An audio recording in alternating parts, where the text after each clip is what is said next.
Welcome everyone to the Avengenerds podcast, where we talk Marvel, DC, Star Wars, and more. I'm your host Peyton, and with me is my co-host Torin. Yo. We have a great show for everyone this week. This week we're going to be talking about, should superheroes kill? We're going to be discussing that a little bit later on. But first, of course, we have the news of the week. And there's going to be time codes in the description or the show notes. So if you want to jump around to any particular piece of news or straight to the topic, you can go ahead and do so. And with that, let's just get right into the news. This is according to Collider. Patty Jenkins says she is back writing and working on Star Wars Rogue Squadron. Now, let me tell you, I don't care about this. For one, I'm not interested in dogfighting movies. I don't really care, to be honest. But also, she's a huge Zionist. Oh shit. Yeah. I didn't even know about that. Yeah. So, maybe maybe we get her out of here. I don't know. But James Gunn says Peacemaker Season 1 is not canon to the DCU, and also says Season 2 will take place after the events of Superman. Now everyone's like, makes James, a lot of sense. But everyone's torn. Everyone on the internet is saying it's confusing. It doesn't make any sense. Of course it does. Explain. I don't understand. How can one thing not be canon, but then another thing be canon? Because it's all a dream. It was all a dream. Yes. Yeah, I mean, obviously certain threads from season 1 are still going to remain consistent, but, obviously there's stuff like, the Justice League cameo that doesn't really work anymore. But we're still bringing those characters over, so it's like, yeah. I imagine it's going to be one of the, I don't know if they're going to explain everything outright, but I imagine they're going to make some things clear when we actually, get it. And also, speaking of which, apparently they're going to be shooting Peacemaker Season 2 and Superman at the same time. So they're shooting Superman right now, and I think they're getting ready to shoot within the next month or two for Peacemaker Season 2. So, man, poor James Gunn. Just... And at first I was like, oh, they're shooting them at the same time. James Gunn isn't going to direct any of them. But then on Threads, he was like, yeah, I'm going to be directing some of them. And I was like, Jesus, man. His poor brain. I'm like, bro's struggling, but also clearly he's got everything under control. What is this man's time management? What does his schedule look like? Bro, he probably gets no sleep, and he's addicted to caffeine. Because, this is absolutely insane. Jennifer Holland has to get that man in check. Man, I don't even know, bro. But speaking of James Gunn being an absolute piece of shit, garbage human being, the Batman 2 has been delayed a full year to October 2nd, 2026. I can't believe James Gunn would do this. That's fine. We got some peak in 2025 that can hold us off. No, he didn't do anything. Deadline reported that the delay was due to the strikes.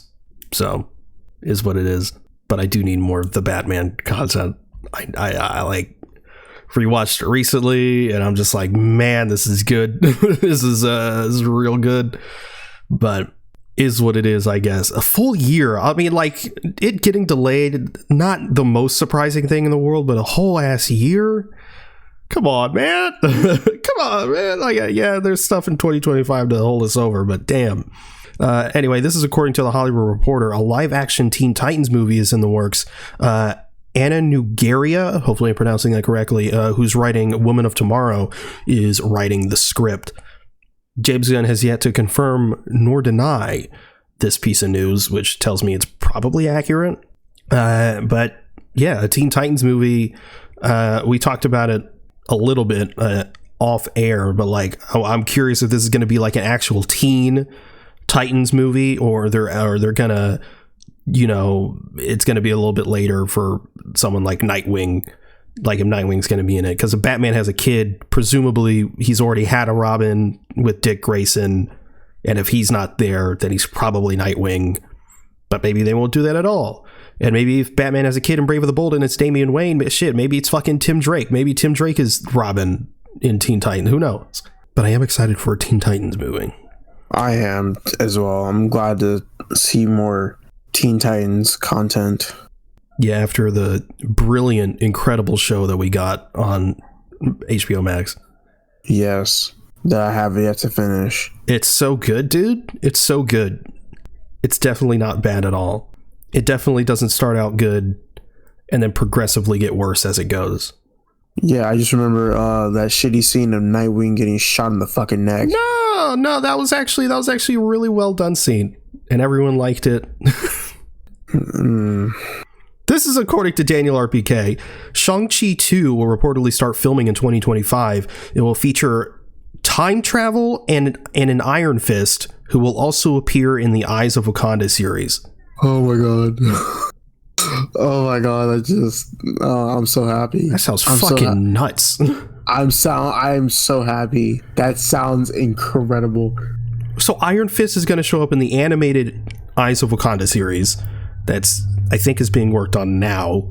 I wonder, number one, what Iron Fist? They did say that they were thinking of doing a female Iron Fist, but then Shang-Chi 2 was going to feature time travel.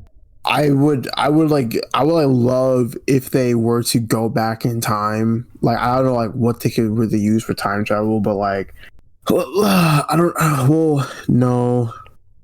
know what they could really do, but like, I just remember like seeing like the older Iron Fists from like the other Iron Fist show. So like if they were to like go back in time and see something like that, yeah. Or I was like thinking in some way, shape, or form that they go back in time and then see one of the Iron Fists is like Danny Rand, and then like, and they see him and they're like, we'll pass. Yeah, they're like, oh yeah, and then like of course like, you know, like whoever the female Iron Fist is, hopefully Colleen Wing. Hopefully. Yeah, that's like really fucking cool too. Sounds pretty interesting. I know, it really is. It's the time travel thing that gets me. I'm like, how is that gonna... Yeah, it's a time travel thing, and it's like also the Iron Fist, because like Iron Fist. Yeah, Iron Fist makes sense. Iron Fist does make sense, but like that's the thing too. Is like I've been wanting Iron Fist like a good for Iron like Fist. A long time, because I love Iron Fist. Maybe an Iron Fist, I don't know, with a mask or something. Yeah, I don't know. Yeah, with an actual costume and doesn't have shit choreography. Of course, Destin Daniel Cretton will return to write and direct. So, goated. So goated indeed. Goated. With the sauce, perhaps. Yes, sir. This is also according to Daniel RPK. Marvel and Sony are reportedly looking for a new director for Spider-Man 4, which seemingly means Kevin Feige has convinced Sony not to bring John Watts back. Hip hip. I mean, we talked about this before. We like John Watts. He did a good job with the Home trilogy, but and you know, if he works on something else in the MCU, I'm not going to complain. But for this new trilogy for Spider-Man, I do want a different look and vibe to this new era. And so that means, you know, getting a new director. And also this coincides, or maybe not coincides, but the rumor that Daredevil bro, blanking on his name right now, Drew Goddard, they want him to direct. And if they convince Sony not to bring John Watts back and Drew Goddard's down, we gonna get Drew Goddard for Spider-Man 4?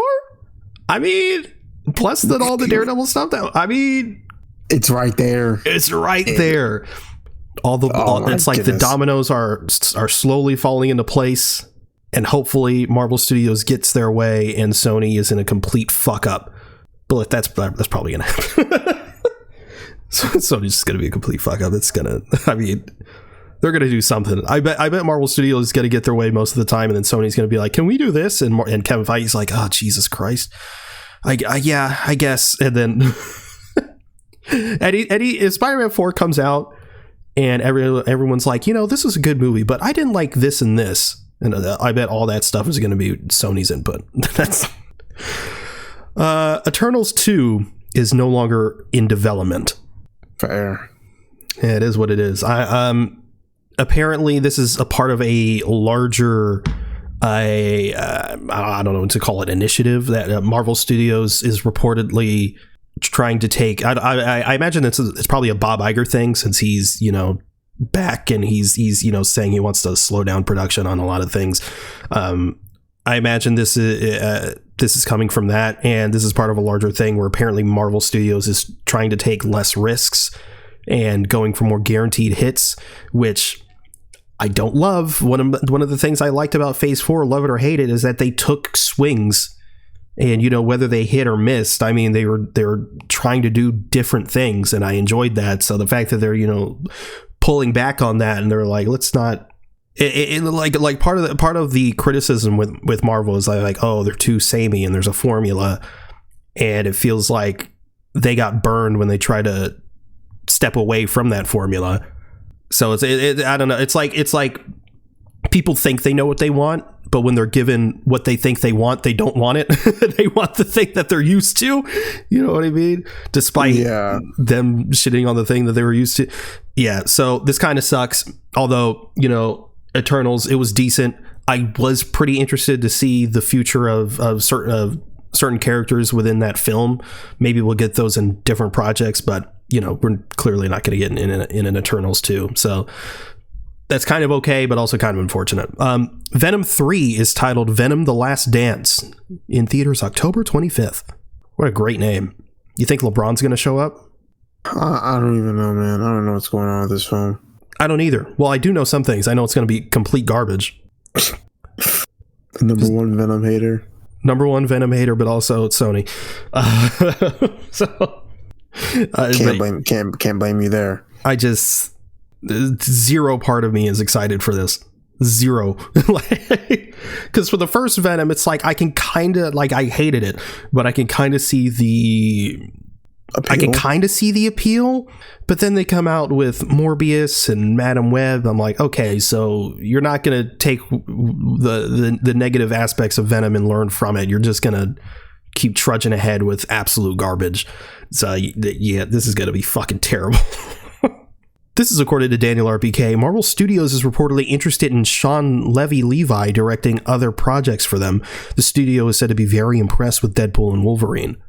Nice indeed. I'm actually, I wonder if they're going to try to get Shawn Levy to do Avengers 5. That's actually fucking nuts to think about. They should get me to direct it. Sure, they should. Would you cast me? You'll be directing something else. Wow. Okay. Fuck me, I guess. Or you could become a producer on Avengers 5. I mean, or assistant director. Fuck How you. about that? Okay. I thought we were bros, but I guess not. Not gonna help a bro out. That's fine. What about Avengers 6? Nah.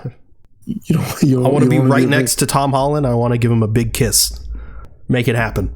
I also want $2 million. You got it, Chief. You got it. Agatha Darkhold Diaries has been retitled to just Agatha. They fucking renamed this shit so many times. The other titles will likely be used for episode titles. That works. Yeah. I like that. Okay. Makes a lot of sense. Yeah. I saw that news and I'm like, this shit has been named so many times. Imagine the guy in the fucking room is like, guys, let's just call the series Agatha. And they're like, holy shit, can't believe we didn't think of that. Yeah, I know. What do we have? House of Harkness, Coven of Chaos, Darkhold Diaries. Yeah, like those just sound fitting for episodes. Yeah, those actually go hard, like for real. But yeah, that is the news of the week, which means it's time to move on to our topic, which is, of course, should superheroes kill? Should they? Before we get started, this sort of topic idea did come from the one and only, the legend, Zack Snyder, who was on the Joe Rogan Experience, and he was talking about like his version, you know, of DC and Batman specifically, and how he was like, oh, they say Batman shouldn't kill, and he was like, well, when you told me that, it just makes me want him to kill. And like, I'm paraphrasing, but like he was like you can't like put your god on a pedestal like that. And like Zack Snyder, with his ideas of DC and Batman and what it should be, I think he's a fucking clown. The only thing I will give him credit for is that I do think DC fans do put Batman on a pedestal, and it can be pretty fucking annoying. Like, yeah. Batman is not the only superhero out there, man. So, like, for me, it's like just when it comes to like Batman in general, there has been like a very like various I mean, Batman killing has been a various topic since like, you know, for like decades. And, you know, some are of the belief that Batman should kill because of the fact that, you know, you have like, of course, you know, Gotham is like being ran by like criminals, and it's like, how are you not gonna like kill all the criminals or like take down the criminals who are just gonna like escape jail the next day?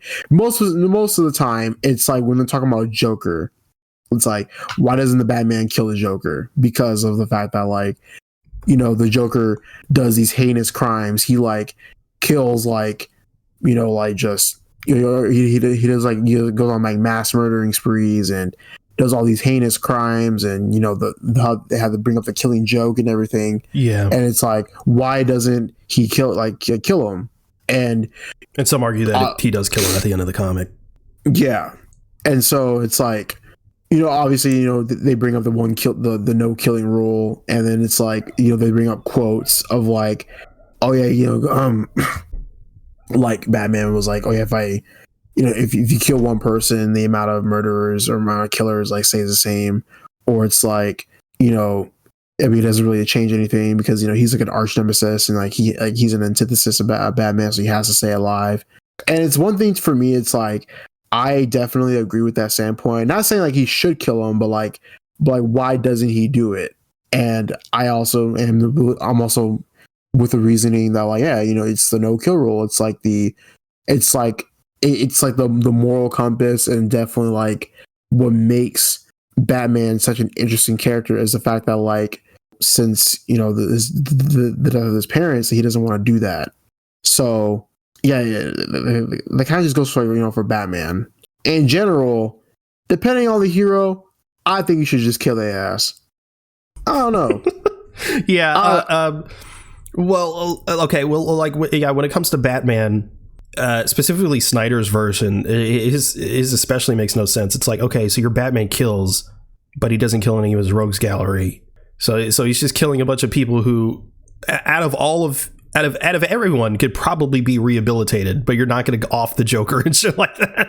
Like, yeah, exactly. Like, yeah, exactly. Your version is automatically worse because of that decision. But Batman in general, yeah, he's scared. He doesn't want to be, you know, he doesn't want to stoop to the low of the criminal that killed his parents. And he's also scared of being the person that kills like someone like in front of a loved one and something like that, and putting them in the position that he was. And the problem with Batman killing in his stories is that without his code, the stories become inherently worse. People always like to bring up The Dark Knight Returns, and Zack Snyder brought up The Dark Knight Returns. He was like, there's this part in The Dark Knight Returns where which he sort of paralleled in Batman v Superman. Yeah. And he was like, he had him like trapped or whatever. He had the gun to him, and Batman just shot him in the face. Well, Mr. Snyder, no, that's not what happened. I believe Batman shot him in the leg, and it's implied that he did not kill him. The shock factor, the shock value of that section is that he used a gun, and because Batman doesn't use guns, he never killed him. Yeah. In fact, I think later in the comic they explicitly say that the guy did not die. So he doesn't even know what he's talking about. The thing that he's using as an excuse to allow his version to kill isn't even true. But yeah, Batman, I'm of the belief, should not kill, because I think it just improves his story. He has a code, he sticks to it because of his past trauma. Now, on like a should he kill? Yeah, like if I was in his position, I'm fucking killing him. 100%. Yeah. I'm fucking killing the Joker. Like, the only part of Rose Valley that I probably wouldn't kill is Mr. Freeze. I wouldn't kill Mr. Freeze. Mr. Freeze, Poison Ivy, probably. Yeah, Poison Ivy. Even Harley. Yeah. Like there are exceptions, but like people like the Joker, bro, you're gone. Like, especially fucking Victor Zsasz, yeah, you're fucking out of here, buddy. Yeah, you're fucking done. like Ra's al Ghul, you're done. Exactly. And then like also for like even for like superheroes, like, you know, like Superman and Spider-Man, like them not killing is like that shouldn't even like be a thing, because obviously Superman killing, you know, we infamously we have Injustice, and I like people just hate that shit for me for understandably so. And then with Spider-Man, it's like, yeah, Spider-Man has like killed, but then there's like also like alternate versions of that, like, you know, like, or it's like, yeah, you know, like there's like Peter Parker, but he was like under the influence from somebody or whatever, or like, you know, you have like, well, he didn't, I don't know if he killed him, well, he didn't really kill him, but like, you know, Ultimate Spider-Man, or not Ultimate, Superior Spider-Man, where it's like, you know, the Doc Ock just like, right, which but it's like all those times that happen, it's not really Peter. Exactly. They've actually done a really good job with that. What? They've done a really good job with that, like not having him kill. Yeah, for sure. And so, yeah, there just becomes like kind of like a fine line, like with all that stuff.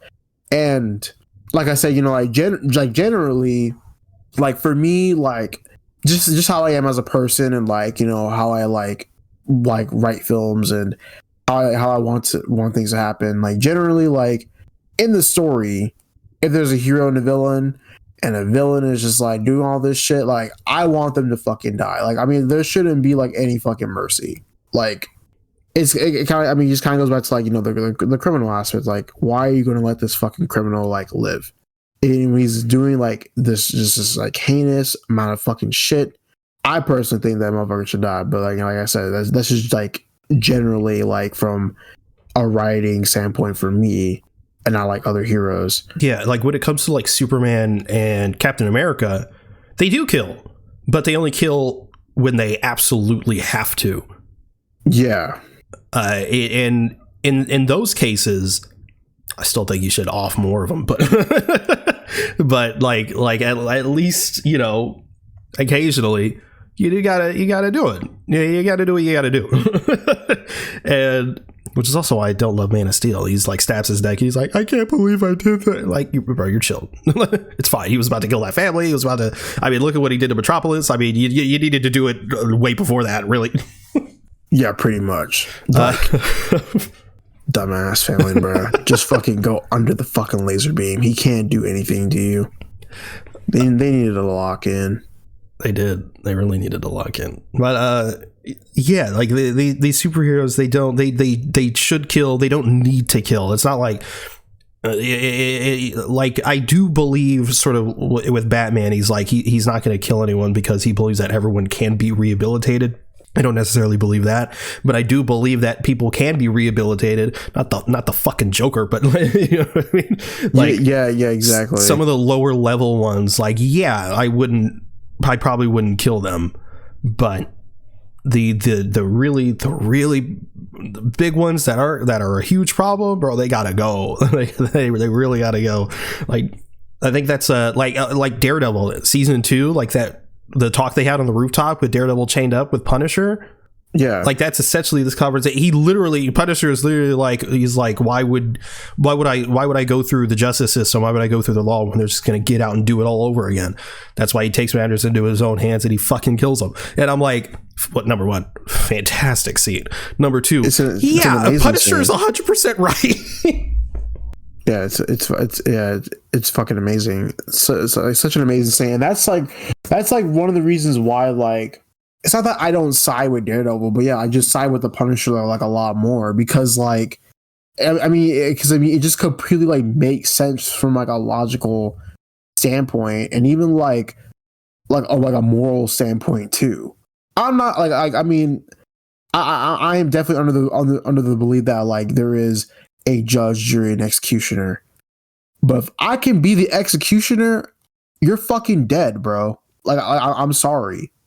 Like, if it meant like I could be all fucking three, why would I let you live? Like, you've committed like heinous crimes, and I'm not gonna let you fucking do that shit again.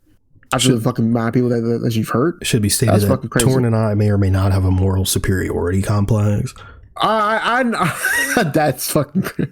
I don't know, man. I mean, I don't think I'm like. I don't know. I can't. I have no words.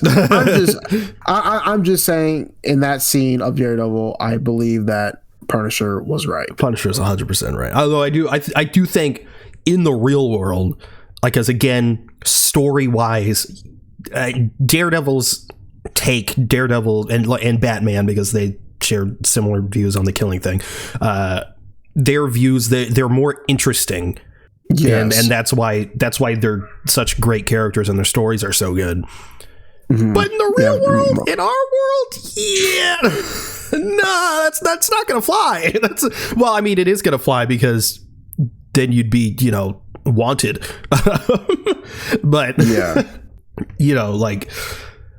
when it comes to like that scene again in Daredevil where he's like in that shop and he's fucking like buying or whatever, and then the shop owner's like, hey bro, I got some shit in the back, check this out, she's barely 12, and Punisher stops. He's like, should have said that. He fucking walks back and just fucking kills him. That's an amazing scene too. Good stuff. Also, like, another like superhero that kills like when necessary is like Invincible. Like Invincible, holy shit! Like, so like some like, I mean, I haven't seen season 2, but I've been reading the comics. I have all 3 of the compendiums, and there's like like just parts where he has to fucking take out bad guys, bro. And I feel like that's how like I honestly feel like that's kind of how like superheroes should be, but that's also the reason why I like lean towards like anti-heroes, kind of like Deadpool and like Punisher, even Wolverine to a certain extent. Yeah, like Wolverine especially, because like also like fucking like even to bring this up, the fucking X-Men like killed they kill too. It is a point to where like like it's necessary, but like they be fucking rocking motherfuckers too, like, which is fucking goated, because that's just amazing. It is, it is interesting how the characters that tend to have, it's not the case all the time, but the characters that tend to have the best stories, the most iconic stories, and then sometimes the most popular are the ones that don't kill. Batman, Spider-Man, Daredevil, Captain America to a certain extent, Superman to a certain extent. I do love Iron Man. Bro just does not care. I know. Yeah. Bro doesn't do shit. He doesn't give a fuck. Like in that first movie, like Tony Stark goes down and like kills all the I guess technically they're the 10 rings. Which, they're like a Middle Eastern terrorist organization in the real world. An American goes over there unprompted and just offs some Middle Eastern guys. I know like that's fucking that's crazy to even think about. Like that shit, that does not work. But it's Tony Stark. What are you gonna do? Bro is literally the merchant of death. But yeah, it is always fun when there is a hero that just is gonna. He's just gonna kill when he's got to kill. I do think Captain America is I think is very inconsistent. Sometimes he's like, no one's got to die, and other times he's fucking breaking backs and shit. Fucking Winter Soldier. Yeah, he's like Winter Soldier. He's fucking killing people. Even at the beginning of Civil War, he is offing people. But then in the same movie, he's saving Bucky. And he's like, no one's got to die, Buck. It's like, what are you talking about? I was like, I know, like, you fucking just threw a vibranium shield at someone's head. Like, you fucking, like, gave him a fucking skull fracture. If this was a rated R movie, that's going through him. I know. Like, and more reason why you should not be Team Cap, because he's a little delusional. I'm not. I just say I'm Team Cap to fuck with you. I just say I'm Team Iron Man to fuck with. I don't say I'm Team Iron Man. You are Team Iron Man. No, I'm not. You want the government to control you. I'm team neither. You're Team Sharon Carter. Sharon Carter? Fuck no. Yeah, I'm Team Widow. Team Widow. I'm not Team Cap and I'm not Team Iron Man, but I am on Team Cap as a bitch. I can understand. That's fine. That's fair to say. But I am on Team Iron Man by proxy because Spider-Man's in it. Fair. That's fair. But yeah, I definitely believe that superheroes should kill when necessary, and they just need to like lock the fuck in, Does Ant-Man kill? Does Ant-Man kill? Yeah. No, I don't think so. I mean, probably. I mean, I feel like he would. I just feel like he doesn't. I mean, especially the movies. Like he doesn't.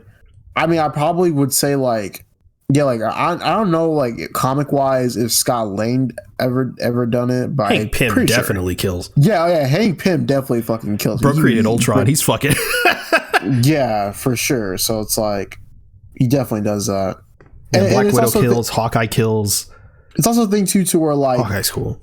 Like every hero is obviously capable of killing, but it's also to where is that limit? You know, like where is that like that fucking, you know, where is that like stepping point? Yeah. Like, you know, like for example, like the biggest one, even though like he was possessed by like a force, Spider-Man under the like fucking the symbiote, he was gonna fucking kill the Kingpin because he shot, like he fucking had an assassin go after Aunt May. I mean, of course he didn't do it because like at the end of the day he's Spider-Man. Yeah. But he was gonna fucking kill the Kingpin right then and there, bro. Yeah, there's been quite a few times where he's almost reached his fucking limit. Yeah, and it's also like when you know it's a bad day when Spider-Man doesn't fucking talk. Bro, this bro's the most terrifying. You know who's fucking great? Who just does kill? They didn't even talk about it. They didn't even have a discussion like, oh, maybe we shouldn't kill these people. Fucking Guardians of the Galaxy. Right. They just tear through people. They do not care, as they should. I mean, like they gotta do what they gotta do, bro. Like, no questions asked. Thor's also one of them. It's really like a Marvel thing where there's just less people who give a fuck about killing. Yeah, because I mean, like I said, it's like they gotta do what they gotta do, and it's like, except Spider-Man and Daredevil, and the DC is just like, but every life is precious. Fuck off. Yeah, the only person I really could see like Justice League wise, like for killing, is like Wonder Woman. Yeah, Wonder Woman will kill. Yeah, Wonder Woman's gonna like fucking kill. Aquaman's a mixed bag. Aquaman is a mixed bag. It's more so of like, I'm gonna kill you if you're like fucking with like my shit. Yeah, and then like Martian Manhunter, he doesn't really want to kill. Yeah, and then like the Flash, he won't kill you. He'll just make you fucking suffer. Yeah, but yeah, he doesn't kill. Green Lanterns don't kill. Because they're technically Yeah, Green Lanterns don't kill. Because they are space cops, they do kill because they have to, but they shouldn't. Oh, but you know what? But you know who does kill? Green Arrow. He does. Oh yeah, he fucking kills. Unless you're a little bitch CW Green Arrow. That's one of the worst things about like he was killing initially. I'm like, oh hell yeah, but then they're like, you shouldn't kill people. I'm like, no let him kill. So it makes it fucking interesting. Yeah, like imagine he was like, well, I think they did do that, but like imagine he was like still killing and like he wouldn't have the same relationship he would with the Flash. That's probably why they also didn't do it, because they wanted him to have a good relationship with the Flash. But it's like every time he's like, fuck man, can you not? Yeah, trying to think. I mean, I have really like nothing else to say. I've already said what I needed to say about it, unless if you have anything else. Thor kills. Yes. What about famed superhero the Jonkler? The Jonkler? Yeah, the Jonkler. Yeah, he's gonna fucking kick you in the nuts and then do the gritty. He kicks you in the nuts. Officer Bowles. He starts in, I'm hitting the gritty, Batman. Don't do it, Joker. Don't hit the gritty. I'm gonna hit the gritty. Look, Mr. J, Bat's hitting the gritty. No, Batman, you can't hit the gritty too. It's only me. I'm hitting the gritty too now, Joker. You'll never stop me. I said right foot creep. Oh, Jesus. Fucking Doctor Strange doesn't give a shit either. Nah, dude, because like, nah, he doesn't fucking care. Like, Doctor Strange has seen some shit. Mostly magic users, they're gonna fucking kill you. Like, absolutely. Like magic users, they're gonna fucking do it. Like, Dr. Fate, maybe not. Dr. Fate, yeah, Dr. Fate, like, he wouldn't do it, but it's also a thing to where, like I said, like, he's probably gonna make you suffer. Yeah. Like, and that's also a thing too, because like that's what also I like to like see sometimes of like just, I wouldn't say like, I guess like, to put lack of better terms, like tiers of characters who just like have like the fucking like, or the moral compass is like how high it is and how low it is. Cause like, yeah, you know, like some people just have like egos and they're just gonna be, all right, you know, like what, yeah, and they just whatever. don't care. Well, yeah, because like in I feel like people forget that Doctor Strange is supposed to be a fucking asshole. Because of course. In Multiverse of Madness, when he to Bruce Campbell, when he like makes him like start hitting himself, fucking Evil Dead style, and Eddie walks away, and he's like, or she's like, America Chavez is like, when is he gonna? How long is the spell last? He's like, I don't know, maybe an hour or maybe like a week, I don't know. And people are like, why would he do that? It's such a mean thing to do. I'm like, he's Doctor Strange. What do you mean? Yeah, he's definitely a person to where like he has to get the fucking job done, and it's like you gotta do what you gotta do. Gotta do what you gotta do, and sometimes you gotta fuck with some people who look at you the wrong way, you know. One the like is he's from New York. Doctor Strange, he's from New York. You never know from his accent, but he's from New York. I would fucking hate to live in New York in the 616 universe because every motherfucker lives there. Everyone lives there. There's always some disaster going on.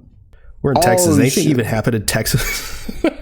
Dude, no. Here's the thing about Texas, bro. Like, this is one thing I fucking like love about this state because like nothing fucking happens like in terms of like fictionally, which is weird because it's such a big state.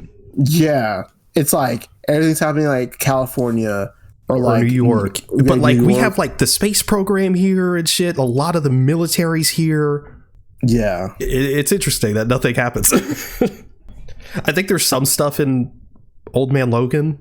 Yeah, but yeah. I don't really have anything to say here. It's probably going to be a shorter episode, but we'll see. But yeah, so all in all, should superheroes kill? Yeah, probably. yeah, probably. Depending on the story and the character, but most likely, yes. It's more like, should they kill in the real world? Yes. In a fictional world, again, depending on the character, but generally, it with the character, it can make them more interesting. And despite it being like, just fucking kill them, but you know, then where's the story? Yeah. Man, did you watch anything this week? I didn't watch much. You know, you were probably surprised. But I've only watched Priscilla. Which you hated? No, I didn't hate it. No, it was pretty solid. You know, and like it's also a thing too where with Priscilla, I mean, of course, obviously the movie is based on the book Elvis and I, but obviously, you know, by Priscilla Presley. But so the thing about like, you know, like of course, you know, the movie entails like, of course, like Priscilla's upbringing like with Elvis, and you know, she was like it was literally like a 10-year age gap between them, which is crazy to fucking think about. And you know, obviously you're seeing the like, you know, of course, you know, the progression of both of them, but like also how like Elvis is just like a fucking piece. He's a piece of shit. He's a fucking like abusive like person, just like obviously, you know, a manipulator, and you know, I think like this movie was kind of like a little bit of like a slow burn in some sort of like moments. I definitely like the casting of everyone. Jacob Elordi was really, really great as Elvis, and knowing how he prepared. Who's better? Yeah, him or Austin Butler. See, the thing is that like they're kind of different in a way, only because like, you know, while obviously Elvis is in Priscilla, it's more so like I feel like Jacob Elordi nails Elvis as like, you know, like for like mannerisms and like voice, while Austin Butler nails Elvis like, of course, like, you know, like performance wise and like just the charisma. Sure. Because, you know, like, because like in Priscilla, like Elvis is like, obviously, you know, Elvis is like, you know, of course, you know, he's a massive star, but it's also like to where you don't really see much like musically of him, and it's more so like behind the scenes of how he was and like how he takes care of his family and like, you know, what he does and everything like that. You know, obviously, and like Austin Butler, you know, he's like doing the fucking like thug shaker on stage, and he's fucking like wiggling his whole body and shit. and of course, he has to like perform some of the stuff. So, but I think like in terms of like just overall performance, I would probably go with Jacob Elordi's Elvis. And like I said, like how he prepared for the role, Jacob Elordi, for Elvis was like, he like, if I remember correctly, he like barely knew of like Elvis, so he had to like do like tons of like homework on him and everything. Bro didn't know Elvis. That's crazy. I like I said, I could be wrong because I remember seeing him on like in like an interview talking about how he got into it. Just gotta watch Johnny Bravo. Pretty much, but yeah, overall, like for Priscilla, I like the movie. The cinematography is amazing. Has great colors and great visuals. What's her name? What's her name? Spaney, Miss Spaney. Let me see. Oh yeah, yes. Kaylee Spaney was great as Priscilla. Like it's crazy because like she's like 25, 26, but like they like nailed her like looking like a high schooler. And obviously Jacob Elordi as Elvis was really great as well. I like loved his voice as Elvis. It sounded very natural for that. Yeah, on that I'd give it like what highest is like a 7. Highest is a 7. Maybe an 8. You gave it a 6 though. I did. So are you retracting your 6? Am I retracting my 6? I'm not saying like that's the highest, but like yeah, for like that's me like pushing it. But yeah, I'd give it like a 6, 6.5. I see. I watched Blackberry, the movie about the BlackBerry. BlackBerry, the phone BlackBerry. Bro just watched grocery store footage of a BlackBerry. That's crazy. No, it was. This is one of those movies that has absolutely no business being as good as it is. Mm-hmm. It's literally a movie about the fucking BlackBerry, as if anyone cares. It stars Glenn Howerton, Jay Baruchel, and Matt Johnson, who everyone does great in this movie. But Glenn Howerton, my God, please put this man in more things. Please. He is just the best. He's really fantastic in this. And I don't want to get into it too much, but it goes from sort of the inception of the BlackBerry, like before it's even named the BlackBerry and sort of the concept of the whole thing, up into BlackBerry's demise because BlackBerry's fucking nowhere now. And it's really well done. It's only an hour and 40 minutes. It's a quick watch, and it moves fast. Like it's good. It's good. It's quick. It's relatively short and sweet. The performances are fantastic. Again, one of those movies that just shouldn't be as good as it is. And yeah, put Glenn Howerton in more things, because he's fantastic. I also watched Poor Things, the movie Poor Things. Tor, what is this movie, bro? Bro, what is this movie? I like Poor Things, and it's also a thing too, like where I said like a long time ago, because I have never seen like a Yorgos like Lanthimos movie. Same. I wasn't sure if I was gonna like it, and this being my first one, I was like, wow, this is incredible, like incredible set design, incredible colors, incredible like just costume design, but like holy shit, what is this movie? But, I wish I could tell you. I like the film. I like the themes of it. I love how it was like this homage to just the earlier like movies of like the 30s, and like this like, little like Frankenstein like sci-fi type of stuff. That was really cool.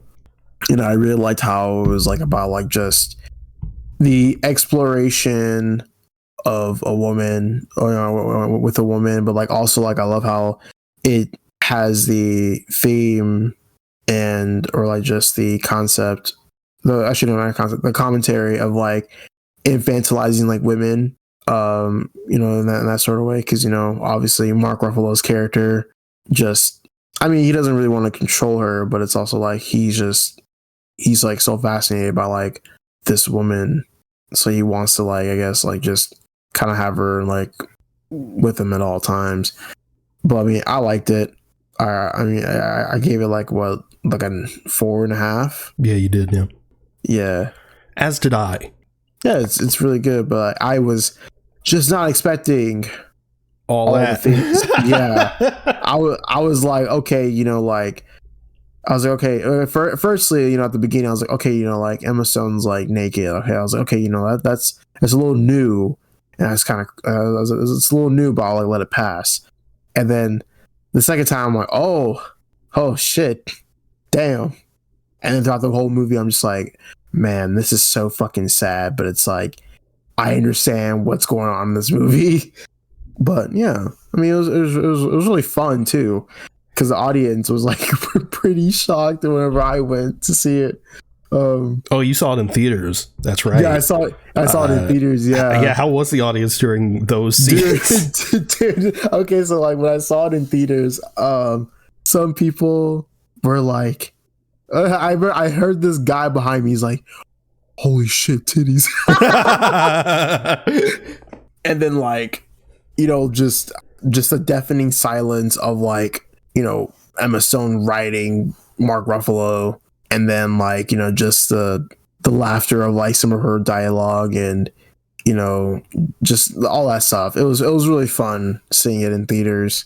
But yeah, like the style is like very, very, very, really cool. It's like this, like I said, like the sci-fi steampunk gothic. Yeah, gothic type of shit. Like gothic, like Victorian. Yeah. Steampunk.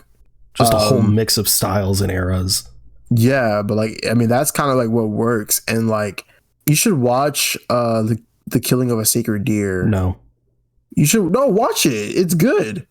No, you can see fucking Barry Keoghan be another freak, and you get to see Colin Farrell, bro. Is he naked? No, but he takes off his shirt. Nah, I'm out. Okay, well. There is a part and then I want to watch this other movie called The Lobster, which is like kind of like a romance thriller. Yeah. So I wanted to watch that. But yeah, like I said, Poor Things is pretty good. I mean, like, obviously, when it won some of its awards at the Oscars, I was like, well deserved for sure. So it's an infant brain in a woman's body. Yes. Now, Rami Youssef's character is in love with her. Is that pedophilia? Well, I mean, I don't know if it's like pedophilia, because I mean, it's kind of a hard question, because I mean, it's just like the brain. I have to be careful to say that. I mean, I don't know. What do you think? Yeah. Okay. It'd be one thing if it was like, because by the end, I mean, the whole movie, like you said, I mean, the theme, it's like it's a woman finding herself and becoming confident within herself and learning and growing and becoming independent and what have you. But at the beginning, she's very much a child. Yeah, of course. And by the time his character becomes infatuated with her, she's still a child. Mm-hmm. And Willem Dafoe's like, you should marry her. And I'm like, I don't know. Never thought about it that way. Because I mean, like, obviously I was like focused on. You were too focused on Emma Stone being nude. I was focused on her character development. Sure. Yes. Yeah, that's what you'll call it, her character development. Sure. I mean, you think I'm just gonna fucking close my eyes at Emma Stone being nude? Like, I mean, that's I'm watching a movie. I can't close my eyes at that. But like, I mean, I do like how, like, at the end of the movie, like the dialogue has changed from Emma Stone. That's one thing I noticed. I was like, oh, it's really cool. But you have brought on an interesting question there, Peyton, and I would agree with you. Yeah. I hate sex scenes. Fucking hate them. I understand the point. I understand because people are like, oh, but the themes and the blah blah blah. I think fucking hate them. I think for me, like in this movie, like they're fine, but they got old. They got old like a little too quickly for me. Sure, and it's like I get it. I feel like you can just imply a lot. Yeah, I don't. Yeah, does it need to be explicit? Does it need to be? It's just. I think for me, it's less so. Oh, it's a sex scene, and more like I can't get out of my head. Fuck, man, if I was in that position as an actor, I'd be so fucking exactly. horrified. Yeah. That's the thing too. Like, I'm always thinking about like the actors and the actresses of like who are having to go through that, and that's also kind of why like it makes the movie just so like that part and like the whole entire context of the scene in general. I was like, damn, that's pretty fucking sad. It's fucking awkward, bro. But something that does make it better is Emma Stone is clearly very involved in all of this. So it's like obviously she's comfortable, and that came across very well. That was very clear. But it's still, I was just like, I don't know. And then yeah, I don't want to get too much into spoilers, but the more back half section in sort of that montage, I'm like, this is a lot. Yeah, no, I was like, this. I mean, I get it. It's supposed to be like it's supposed to be like weird, but like it's supposed to be weird, and it's also supposed to be darkly funny. Yeah, and I get that because not to interrupt you, but like the section. I don't want to spoil too much, but so I'll speak in generalities. But again, that sort of montage section towards the end, the one dude who's crawling around on the ground. Yeah, I was like, okay, that's pretty fucking funny. And in that sense, I'm okay with it.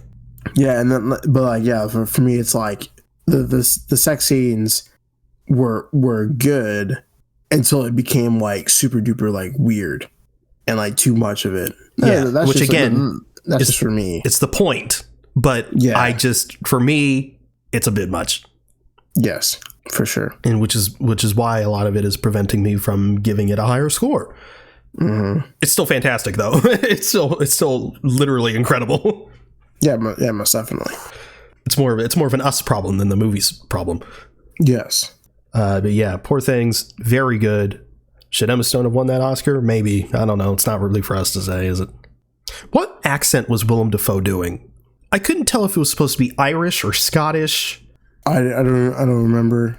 It's like his accent kept fluctuating. Actually, there was a couple. Even Mark Ruffalo, I'm like, this isn't a great British accent. But it's also one of those worlds where it's like it doesn't really matter. So I didn't really think about it too much. And obviously he got nominated for Best Supporting Actor, and yeah, he was great in it. So anyway, yeah. So is that the show? That is the show. No, it's not. We're gonna keep going. No, I'm kidding. Okay. Thank you for listening to Avengenerds podcast. If you want to follow us, we're at Avengenerds on Twitter. That's AVENGE Nerds. All one word. If you want to follow either one of us, you can reach me at @Zenith_ on Twitter. Where can they reach me? Again, it's Zenith_ on Twitter. But where can they reach you? Nowhere. Wow. What the fuck is the point then? What's the point of asking? You're just going to say nothing. This is bullshit. I'm fucking done. I quit. We also have a Discord if you'd like to join the conversation there. This will be linked in the show notes. You can also check out our link tree for any additional links you may be interested in. You can also review the show in-app on Apple Podcasts. If you leave 5 stars in a review, it will really help us out. Thanks again for listening to the Adventures Podcast. We'll see you next week. Later. I'm hitting the gritty, Batman. Oh, shitting.